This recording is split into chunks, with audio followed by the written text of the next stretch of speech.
Is it sad that I knew Ashley Johnson was in this episode before she even appeared on screen just by the sound of her grunts? Because I've played her as Ellie in The Last of Us enough to know her grunts on sound at this point. So probably a little bit sad. Hello, everybody! Welcome to my review of the season finale of The Last of Us on HBO Max. And I am excited to talk about this one, but it's a little bit bittersweet because I have really loved this season of The Last of Us so much. I think it has been one of, if not the best, adaptation of a video game to screen. In many ways, in my opinion, improved upon the game in a lot of aspects, and in areas where it didn't improve, I think, adapted the story for the medium in which it was telling, like TV versus video games. And it's honestly made me reevaluate some of my opinions that I had at the beginning of the season surrounding, my opinion that I said in my review of the pilot about like how The Last of Us very much like a TV show already and just had little gamey elements, because like a lot of the things that changed between the TV show and the game, I'm like, oh, that does work differently in the game because of this. And so it was an interesting exercise in adaptation in a way that I thought was really beautifully done.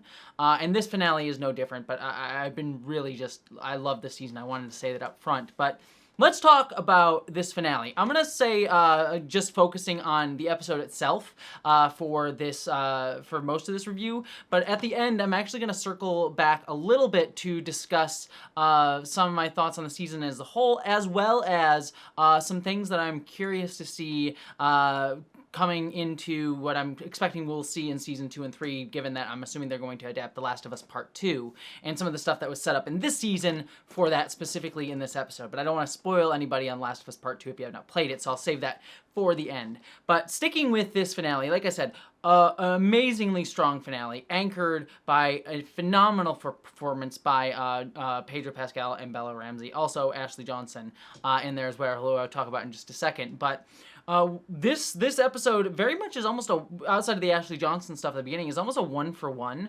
of the game, right down to some of like the editing choices. Like some of the editing choices towards the end of the episode and the lingering on certain shots. It's almost an exact one-for-one of the game. And they've done that throughout the show, but like this episode specifically was a lot of that. In an interesting way to sort of compare to the game, one difference was the game is actually a lot slower paced than the show, just kind of naturally, whereas like in the game you have to kind of go from point A to point B. You're walking to these areas, and so it's like things are a little bit more strung out.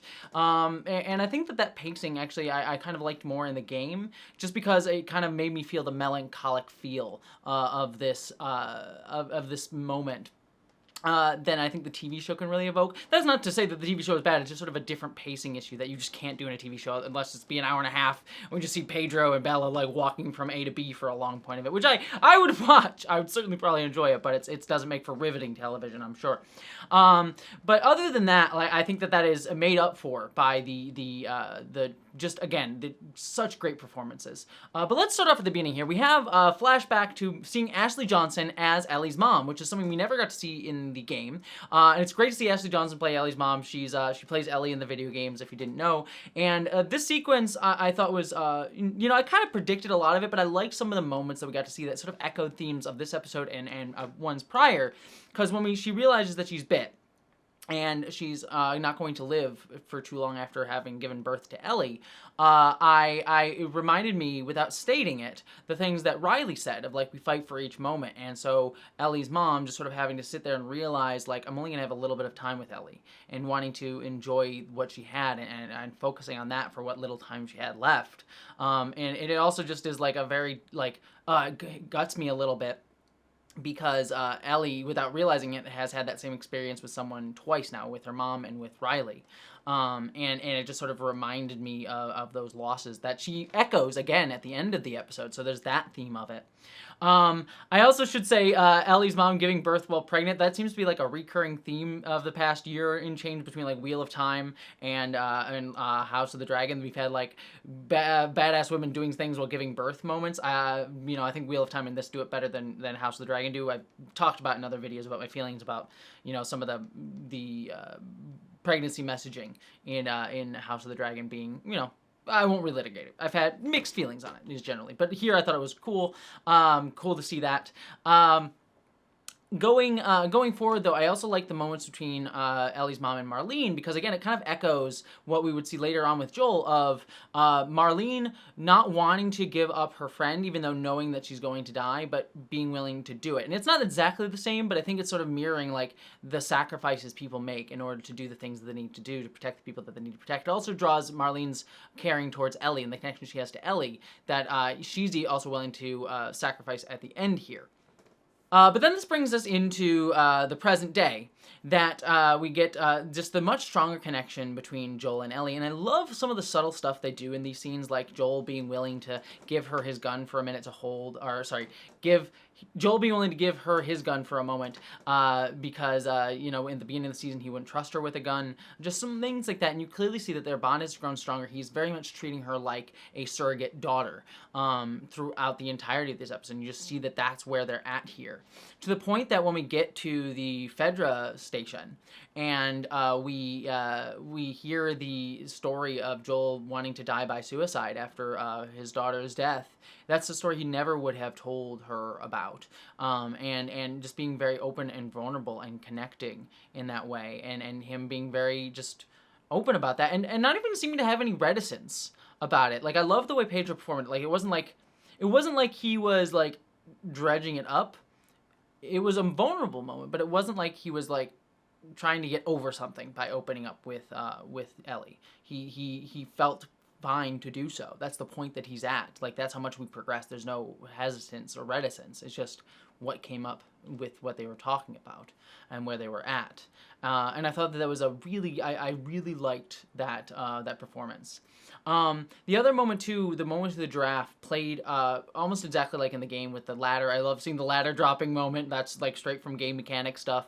And just the beauty of like the draft, which like boosts Ellie's spirit and her sort of coming to understand like they need to do this, and Joel's like accepting that and accepting her desire to want to do this. Like, this was her choice, and I think that's the thing that like keeping in mind at the end here is this was Ellie's choice to do this and what she wanted to do.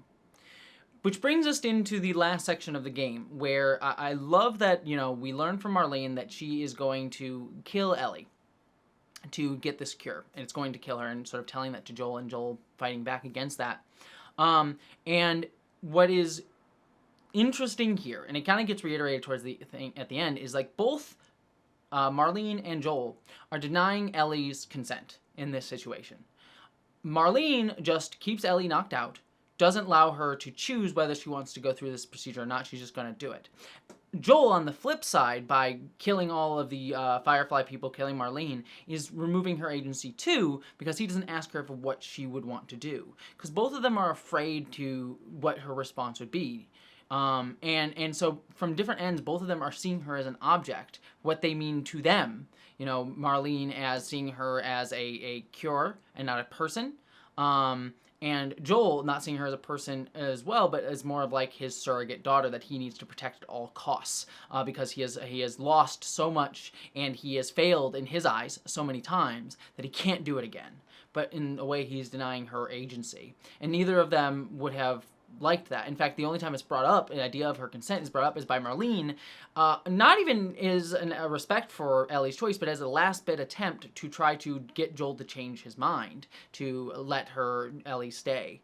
And, you know, I like, it's not even like her really respecting Ellie's choices. It's her trying to, you know, use what Ellie probably would have chosen, we don't know, in order to manipulate Joel. And then Joel, and again, in that moment, denying that. Which I thought was very well depicted here, and I loved that it's played darkly. Like, Joel's choice is played as a dark, dark, dark moment. Because one of my, one of my frustrations with some of the discourse that came out of the game after it was released is there were some gamers, TM, capital G gamers, TM, who saw Joel as like as having done the right thing in those moments, but and there's that moral ambiguous note that the episode ends on. And what people, I think, don't understand about that moral ambiguous note where, like, Joel actively lies to Ellie, it's supposed to represent, like, does Ellie know that Joel lied to her? That's part of the moral ambiguity. And also what Ellie would have chosen in that moment, too, and Ellie sort of, like, questioning whether she cares about Joel. But the moral ambiguity is not whether or not Joel should have done what he did. What he did was wrong. And I think this version of the show kind of makes that clear by playing a little bit more darkly than the game did.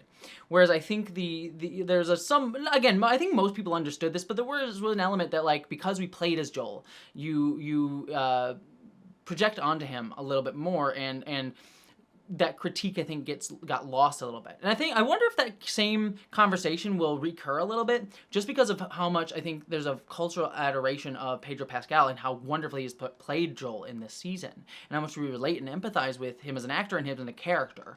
And I'm curious if there is going to be that regurgitation of that discourse.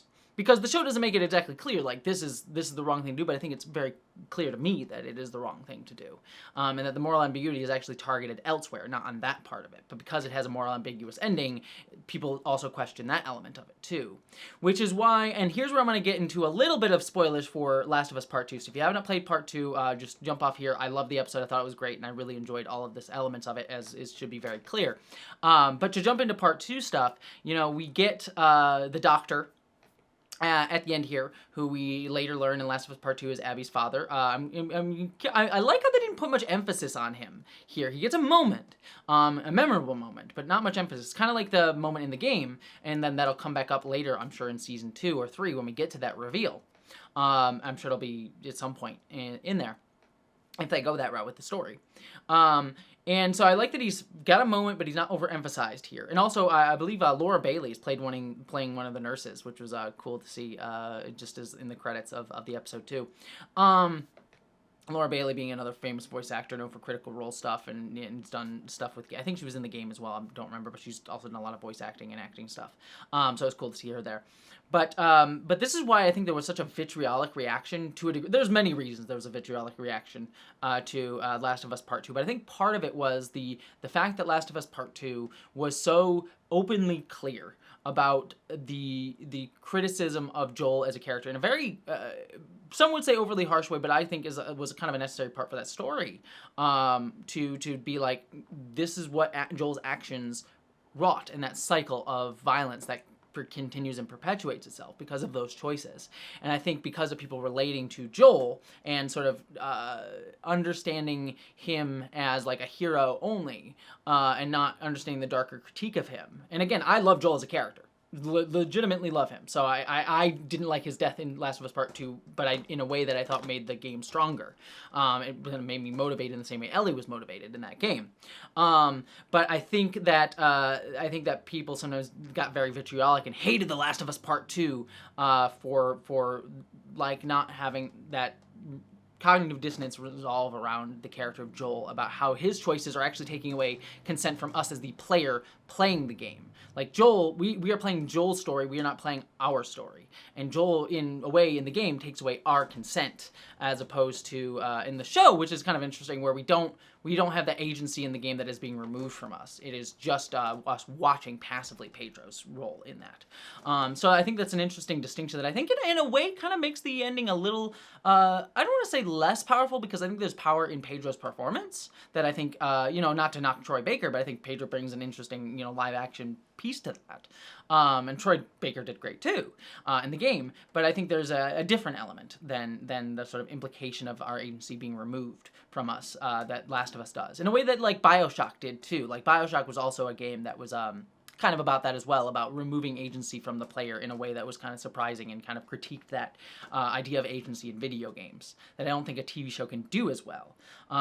So it's just sort of all those things that are interesting to me to sort of see in the reaction to this episode by people sort of feeling do they connect as much to Joel and are willing to I don't see the sort of have that discourse about only seeing his like decision as correct, or are we more able, because we are a bit distanced from him and not injecting ourselves into him as a character like we do in a game as much, if there will be sort of more self-analysis. And I also think we're at a different place too in the discourse around the game too.